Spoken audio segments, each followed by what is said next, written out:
Okay lang guys, kasi yung mga ano din dito eh, hindi rin yan, sila Hogin Bagot, hindi rin ganong mga nakaisa pa lang. Ayan, si Alex, hindi pa, pinakyaw ni Mrs. Ni ano, ni Sisibel Rose. Pinakyaw niya yung ano. Okay, proceed na tayo sa pang number ano guys, number 7. Ayan, congrats kay Sisi Christine. Nahuli nga, Mark. Ayan, nahuli Mark, nahuli. Kailang yan. Susulat ko muna ha. Ang lakas ko sa papel. Wait lang.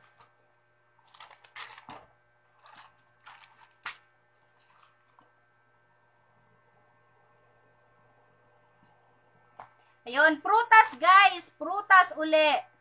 Prutas, English word. One word lang siya, pero English.